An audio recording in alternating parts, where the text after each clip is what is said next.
It is currently Friday, March 3rd, and this is going to be my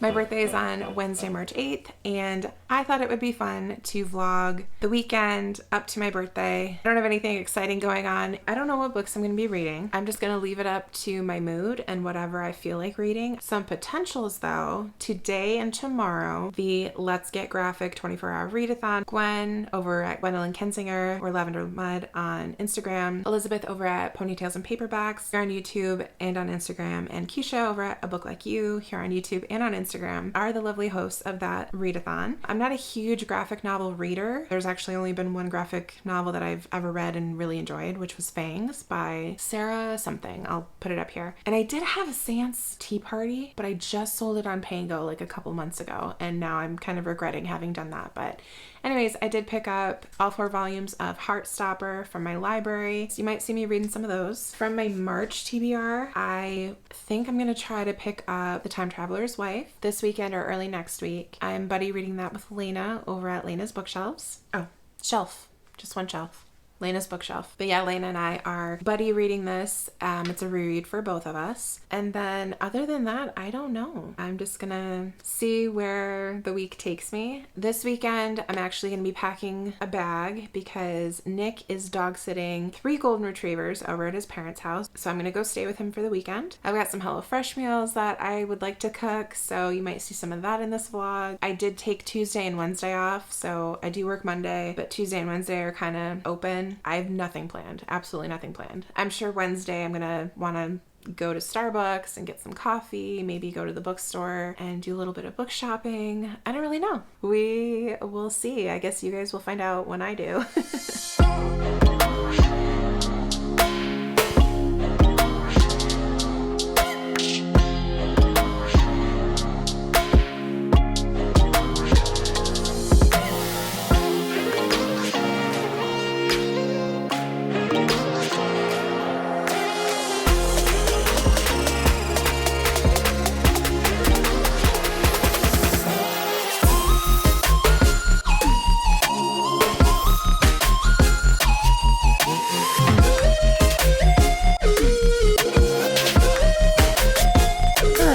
Saturday. Had some errands to run in town, nothing too exciting. And then we actually went back to our place and I made lunch. I didn't end up filming any of it, but it was one of the HelloFresh meals. It was a really tasty, like apple bacon and caramelized onion grilled cheese. It sounds really busy, but it was pretty good. I really liked it. And we just got back here and I was playing outside with the dogs for a little bit. Anyways, as far as a reading update, I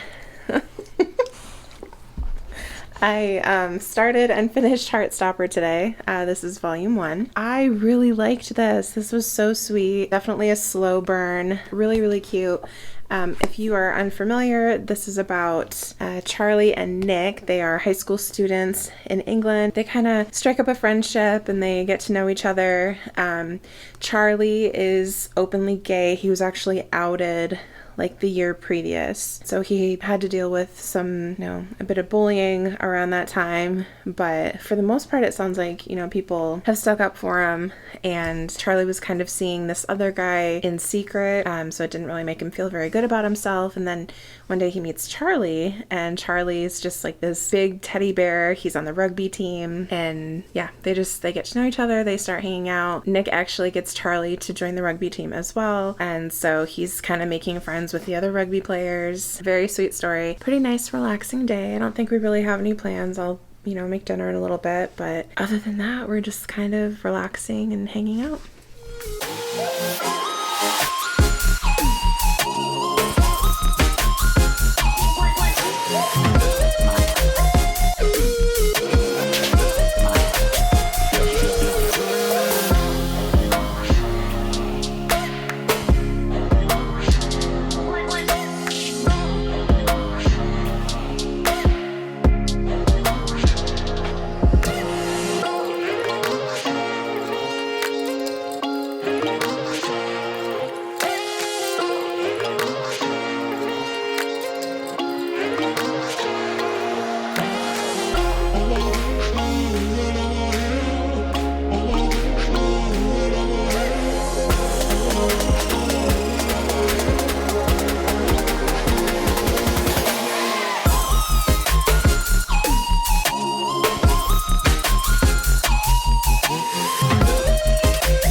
is now Monday. I'm back home. I came back home this morning, unpacked a little bit, took a shower so that I wasn't covered in dog hair anymore.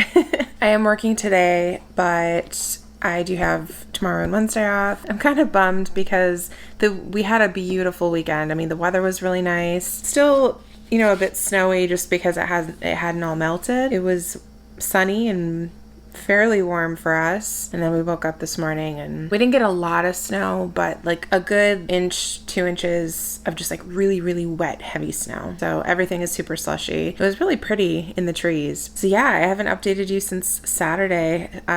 So Saturday night I made some shrimp scampi, one of our HelloFresh meals. We were binge watching Jersey Shore Family Reunion season 5, I believe. And then Sunday, Nick made breakfast and we watched some more Jersey Shore. We went over to his grandma's for a little bit, spent some time with her, played some card games. They taught me how to play three-handed euchre. So that was kind of fun. And then they taught me how to play 31. We went for a walk with the dogs out in the woods. Sunday night, we went to the theater. We saw Creed 3. So it was a good movie, but I don't know what it is, but lately in our town, like when we go see a movie, unless it's a packed theater, which is annoying for different reasons, but unless it's a packed theater, it never fails. There are like teenagers that sit like in the very back up at the top by the wall, and they are so disruptive. They were talking, they kept getting up and down and like walking behind us and like walking down and out of the theater and coming back.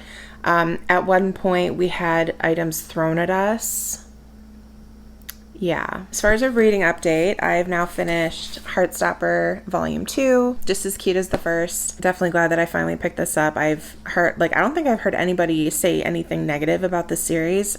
I've only ever seen good reviews. In telling people that I was reading this, they're like, oh my gosh, you're gonna love it. It's a great series. And then the other thing that I wanted to do is I got my Book of the Month box, so I wanted to open that up. I'm a great judge of characters. I love their bookmarks. Like, I save these and I use them more than I use like pretty bookmarks. Because it's my birthday month, I got one of these for free. First one is The Soulmate by Sally Hepworth. I've not read any Sally Hepworth yet, but I've heard really great things. This one, of course, it's thriller. I think that's what she usually does, is thriller, suspense thriller, domestic thriller. Picture a lovely cottage on a cliff with sloping lawns, walking paths, and beautiful flowers. It's Gabe and Pippa Wright's dream home in a sleepy coastal town. But their perfect house hides something sinister. The tall cliffs have become a popular spot for people to end their lives.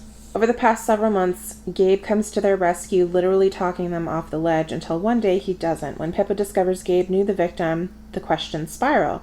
Did the victim jump? Was she pushed? And would Gabe, the love of Pippa's life, her soulmate, lie? Other one, which I'm really excited about, The London Seance Society by Sarah Penner. This is the same author as The Lost Apothecary. I have that, haven't read it yet.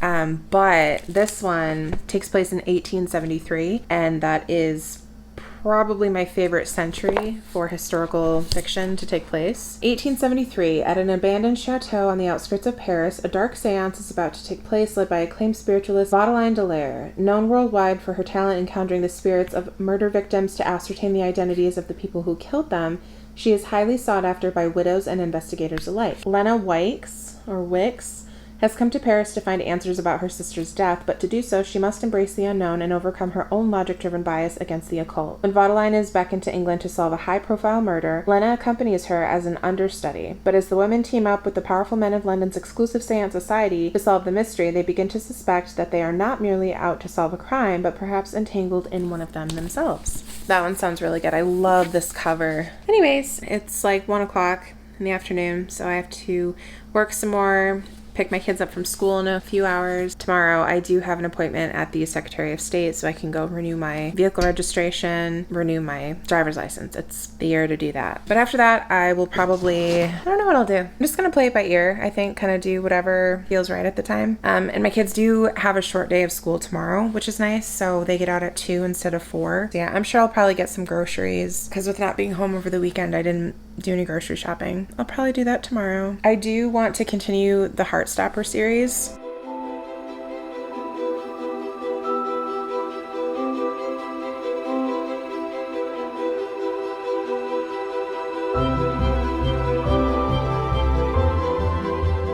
Hello, good morning.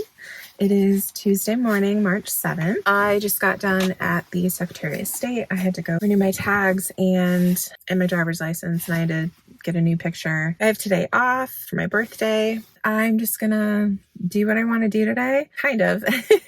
My oldest, he ended up getting sick. He didn't get sick, but he felt sick today. So usually my mom takes the kids to school for me because I have to start work at 9 and their school doesn't start till 9:05. So just drop them off at her house around 8:30. But today we got there and my oldest was like, oh, I really don't feel good. And I was like, well, I have an appointment at the Secretary of State. I can't take you with me. So my mom's like, leave him here and then take the other one to school. So I took my youngest to school.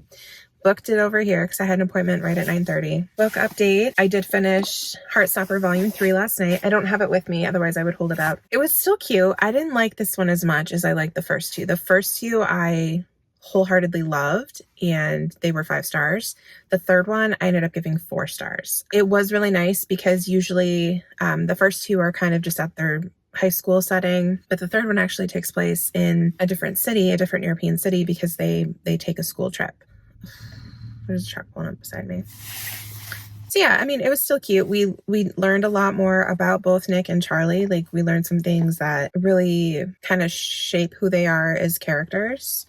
So that was kind of cool. I did like that aspect. And like I said, I loved the different location, but it was very repetitive and it felt very, very like teenage angst. You know, when you're a teenager and like your scope of the world is just so small because you've experienced hardly any life, and some things that, you know, as a 30-year-old don't seem that big of a deal, but when you're a teenager it's like, oh, it's the end of the world. Yeah, there was a lot of that going on in this third one. So, and a lot of like repetition of scenarios. Because I don't want to spoil the first 2 books, I don't want to go into detail. Yeah, so that was a little bit of a bummer. So didn't like that one as much, but I still have the 4th one to read. I'm hoping to probably read that at some point today. I mean, they're like 300-400 pages, but I mean, they're graphic novels, so they do go really quickly. But what I'm doing today, now actually, I do have a free drink at Starbucks for my birthday, but I can only redeem that tomorrow,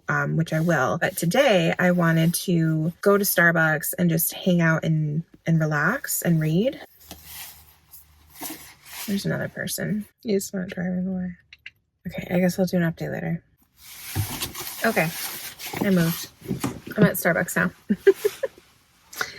Anyways, so my plan for today, for right now, is to go into Starbucks, get a coffee and relax, and start reading Time Traveler's Wife by Audrey Niffenegger. As I mentioned, this is a reread. I've read this twice, maybe 3 times. I think just twice. So this will be my 3rd time reading it, but it's been like, how old am I? I'm going to be 33 tomorrow. Probably about 10 years since I've read this. For years, I've been saying this is my favorite book of all time, but because it's been 10 years, and I've read a lot of books since then, I figured it's time for a reread and to figure out if it is still my favorite book. The first 2 times that I read it just normal. I do have the audiobook on Audible. I'm tempted to read it with the audiobook, but I'm also nervous because I really hope that doesn't negatively impact my experience, because it's like, I don't know, just the writing in this book. I just remember it being so hauntingly beautiful. I really don't want the audiobook to sway that. So I might start it with the audiobook. And if it's just not my jam, I'll toss the audiobook and just read it normally. Okay,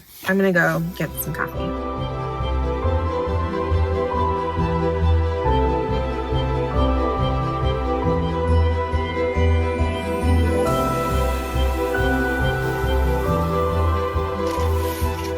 Nice and relaxing. I started to get restless. I was there for like an hour and a half and I didn't read the entire time. I was on social media for a little bit as well. I got about 50 pages. I'm on page 48 and so far it's exactly what I remember. Like even starting on page 1, I'm just like, oh yes. And the audiobook, I was afraid, you know, that it would create a different vibe, a different experience, and it's not. It's fine. And I think the narrators, I mean, obviously I'm still picturing Eric Bana and Rachel McAdams as Henry and Claire, but the narrators are just fine. So for those who don't know, I think it would be considered a science fiction because it's about a man who has this genetic anomaly. What did they call it? They have like a term for it because he actually eventually starts working with a doctor. Chrono impairment. The doctor is a molecular geneticist who will discover why people are chrono impaired. It's a genetic thing. And apparently Henry's not the only person. I guess more people are going to be discovered having this condition. Henry has this chrono impairment that thrusts him into a state of time travel. He doesn't really know when it's going to happen, but he can feel symptoms like he'll start to feel lightheaded or dizzy. He's supposed to control his stress. He's not really supposed to drink because that can really like exacerbate his condition and basically force him to time travel. It happens without his consent, and he has no idea where he's going to be thrust into, when he's going to be thrust into, where he's going to land, and when he gets to come back. When he does time travel, obviously he can't take anything with him, so wherever he ends up, he's stark naked, and it can be very dangerous. You know, he could be thrust into a field with 6 feet of snow. And then, you know, he's out in the cold. The time travel does a lot to, I'm assuming, to his metabolism because he's usually pretty hungry when this happens. And the first time that he ever time travels is when he's 5 years old. But luckily, as a 5-year-old, he time travels to a time and place where his older self also time travels. So it's kind of like his older self is there to kind of greet his younger self. And he doesn't, obviously at 5 years old, you can't fully comprehend what's happening, but he was there to kind of protect his younger self and, you know, give him some pointers, let him know, like, this is something that's going to be happening. You know, you can tell your mom, but don't tell other people, things like that. I would consider this like a literary science fiction. Yeah, as far as the timeline, I mean, if you are somebody who needs like an A to Z type timeline, this is not the book for you because it goes like C, A, M, L, like it jumps all over the place. But I think the author does a really, really good job of connecting the dots. So for me anyways, I never feel lost. Like I know what's going on. And I don't think it's because I've read it before. Like I'm pretty sure even the first time reading this, I followed along just fine. So far, so good.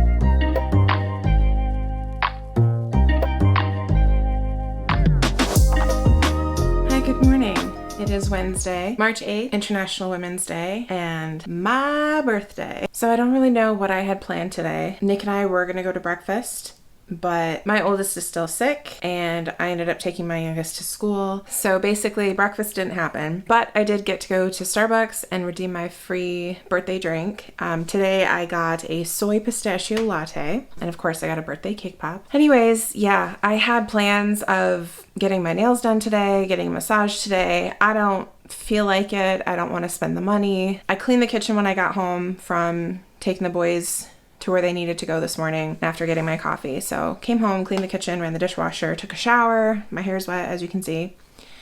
So I got all dolled up, so I'm ready for dinner tonight with Nick. But yeah, basically I have like 6 hours to just do whatever I want. I would like to read some more of The Time Traveler's Wife. I also need to finish editing my February wrap up. I did this in January too. I filmed the video and then it took me like a week and a half to edit it and get it posted. And now it's been like, 11 days since I've posted. You know what? I want to game too. I haven't gamed in like a week and that is unacceptable. So I don't know what I'm gonna do, but you'll find out when I do. Okay, bye.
earlier in the vlog when I said that my kids were sick. Well, they ended up getting me sick. And plot twist, it was the cocoa.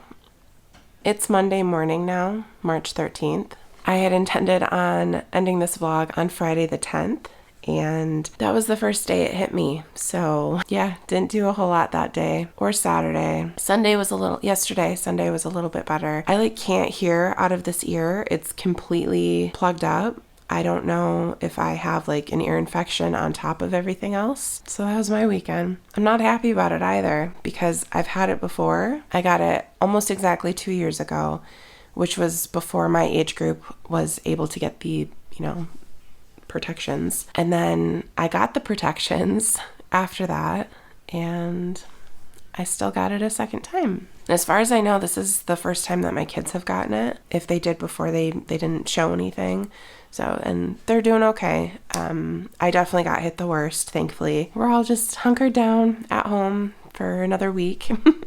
Actually, I think Thursday is the day that we should be okay to start living normally again, according to updated guidelines and whatnot. I want to wrap up this vlog. It is not ending at all how I anticipated, so I apologize about that. I have a couple reading updates, and then I want to show you guys a couple books that I got. So first reading update, Time Traveler's Wife. I am still reading this, okay? I'm on page 163. I'm about 30%. It doesn't feel, this book doesn't look very thick, but it's 500 some pages long. 536 pages. So this book doesn't look that big, but it's pretty big. And I'm loving it. Honestly, maybe...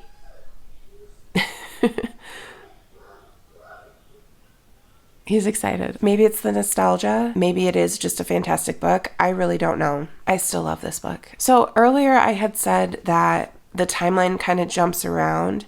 And it's not so much the timeline that jumps around. There is a little bit of that. More than anything, it's Henry's age that jumps around. For the most part, the book does follow a linear timeline, starting when Claire's 6 years old. But Henry, because he time travels, we see Henry when he's 5. We see Henry when he's 43. We see Henry when he's 32. His age jumps around. Not so much the timeline, although that does happen a little bit. So I wanted to clarify that. I don't know. And I guess in a way, there's that trope, it's always been you, if that's a trope. I think that's a trope. For Claire, for Henry, for both of them, it's it's already happened. They're together. When Claire meets Henry for the first time, when Henry meets Claire for the first time, it's there's that instant connection almost, because it's it was always going to be that person. I'm very much enjoying my reading. I'm not trying to rush it. I sat down for quite a bit yesterday and read it. I'm not listening to the audiobook without reading this. I'm reading it in tandem 100% because I want to soak up every word. There's no way that this is not going to be a 5-star again. There's just no way. I'm so sorry I'm not actually finishing the book in the vlog so that I can give you reading updates. I'll try to take notes, and then maybe in my March wrap up I can go into more detail. So anyways, this is going very well. I did read volume 4 of Heartstopper. I liked this better than the third, still not as much as the first and second. This one is very, very heavy in mental illness awareness, specifically OCD and anorexia. I think the first and second one I like the most because Nick and Charlie aren't together, or they're kind of together. And I think I like that. For instance, in The Office, before Jim and Pam get together, those are my favorite seasons because of the longing looks and the pining, and I like that. So I think that's why I liked the first and second one so much. Volumes 1 and 2, I rated 5 stars. Volume 3, I rated 4 stars. And then this one is 4.5 stars. Okay, and then for my birthday, somebody had given me a $50 Amazon gift card. They're this is for books. You will buy nothing but books with it. So I bought books, and those books arrived yesterday. The first one is Wayward by Amelia Hart. Look at this cover. This cover is gorgeous. So this one says, 2019, under cover of darkness, Kate flees London for a ramshackle wayward cottage inherited from a great aunt she barely remembers. With its tumbling ivy and overgrown garden, the cottage is worlds away from the abusive partner who tormented Kate. But she soon suspects that her great aunt had a secret, one that lurks in the bones of the cottage, hidden ever since the witch hunts the 17th century. Not the witch hunts, but the witch hunts. 1619, Alpha is awaiting trial for the murder of a local farmer who was stampeded to death by his herd. When Alpha was a girl, her mother taught her Their magic, a kind not rooted in spellcasting but in a deep knowledge of the natural world. But unusual women have always been deemed dangerous, and as the evidence of witchcraft is laid out against Altha, she knows it will take all her powers to maintain her freedom. 1942, as World War II rages, Violet is trapped in her family's grand crumbling estate. Straight-jacketed by societal convention, she longs for the robust education her brother receives, and for her mother, long deceased, who was rumored to have gone mad before her death. The only traces Violet has of her are a locket bearing the initial W and the word wayward scratched into the baseboard of her bedroom. Weaving together the stories of 3 extraordinary women across 5 centuries, Wayward is an astonishing debut and an enthralling novel of female resilience. And you know what? All 3 of these books are by female authors, and they were purchased on International Women's Day. The next one is The Marriage Portrait by Maggie O'Farrell. Florence, the 1550s, Lucrezia, third daughter of the Grand Duke, is comfortable with her obscure place in the palazzo, free to wonder at its treasures, observe its clandestine workings, and devote herself to her own artistic pursuits. But when her older sister dies on the eve of her wedding to the ruler of Ferrara, Modena, and Reggio, Lucrezia... There's a lot of names, I'm getting lost. Lucrezia is thrust unwittingly into the limelight. The Duke is quick to request her hand in marriage, and her father just as quick to accept on her behalf. Having barely left girlhood behind, Lucrezia must now make her way in troubled court, whose customs are opaque, and where her arrival is not universally welcome. Perhaps most mystifying of all is her new husband, himself, Alfonso. There's another guy. Okay. Is he the playful sophisticate he appeared to be before their wedding, the aesthete happiest in the company of the artists and musicians, or the ruthless politician before whom his formidable sisters seem to tremble? Definitely historical fiction, which I'm definitely trying to get back into. It's not even that I used to read a lot of historical fiction, it's just every time I do, I love it. And then the last book is The God of Endings by Jacqueline Holland. It gives me like Joan of Arc. And it takes place in the 1980s, so not Joan of Arc. Colette Lassonde is a lonely artist who heads an elite fine arts school for children in upstate New York. Her youthful beauty masks the dark truth of her life. She has endured centuries of turmoil and heartache in the wake of her grandfather's long ago decision to make her immortal like himself. Oh, she's immortal. Okay. Now in 1984, Colette finds her life upended by arrival of a gifted child from a troubled home, the return of a stalking presence from her past, and her own mysteriously growing hunger for blood. Combining brilliant prose with breathtaking suspense, Jacqueline Holland's The God of Endings serves as a larger exploration of the human condition in all its complexity, asking us the most fundamental question: is life in this world a gift or a curse? It's probably both. And then this, I don't know when it arrived. I just checked my mailbox this morning, but it is an Amazon package. It says, "Happy birthday, Elise. I have yet to read this book, so I'm saying we buddy read it. I'm so glad to have met you, and I'm even happier to call you a friend. 33 is your year. I'm calling it. So much love for you, from Kendal." Thank you, Kendal. Ah! Oops, I looked at the receipt before I grabbed the book. Cackle by Rachel Harrison. I've heard a lot of people rave about this. And yes, Kendal, I agree. Let's buddy read this. Tell me when. Thank you so much, Kendal. You're the sweetest friend, and thank you for making me feel special on my day. Thank you so much for joining me during my birthday week and then some. Sorry for getting sick and kind of ruining the end of it. I appreciate you guys so much. Please do remember to like and subscribe if you haven't done so already. And thank you so much to everybody who reached out to me on Instagram to wish me a happy birthday. I really appreciate it. Thank you again, Kendal, for sending me a book for my birthday. Until next time, guys. Bye.